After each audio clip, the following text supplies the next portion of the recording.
Méditation du 3 août, volonté divine ou humaine. Ne craignez pas le roi de Babylone, dont vous avez peur, ne le craignez pas, dit l'Éternel, car je suis avec vous pour vous sauver et vous délivrer de sa main. Jérémie 42, le verset 11 dans la version Louis II. Beaucoup de Juifs sont revenus des pays où ils s'étaient réfugiés, voir Jérémie 40, les versets 11 à 12. Ils sont retournés à leurs activités agricoles et se sont habitués à servir le roi de Babylone.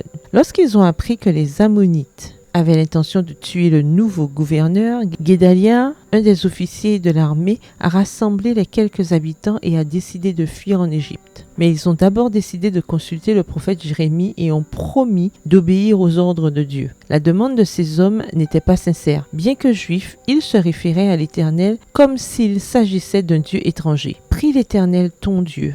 Jérémie 42, le verset 2. L'humble prophète a sagement répondu « Voici que je vais prier l'Éternel, votre Dieu » au verset 4. Ils ont promis d'obéir, mais avaient d'autres projets. Pourquoi demander la volonté de Dieu si nous ne sommes pas prêts à la suivre ? Ne lui demandons pas de diriger nos pas si nous ne sommes pas prêts à placer nos pieds dans sa volonté. Jérémie leur a conseillé de rester sous la tutelle babylonienne. Dieu agirait et le roi les traiterait avec miséricorde. Mais ils ont décidé de fuir en Égypte, par crainte d'être accusés de la mort de Guédalia. La peur conduit toujours à de mauvaises décisions. En Égypte, ils ont été confrontés à la famine et à la mort. Même si le pays avait semblé sûr, paisible et doté de récoltes abondantes, ils avaient davantage compté sur eux-mêmes que sur les conseils divins. La peur et le doute ont abouti à l'entêtement. Dieu leur a assuré quelles seraient les conséquences s'ils rejetaient son message. L'épée que vous craignez vous atteindra là au pays d'Égypte. La famine, objet de vos inquiétudes, s'attachera à vous là en Égypte. C'est là que vous mourrez. Jérémie 42, le verset 16. Pourquoi prier si c'est pour, au final, ne faire que notre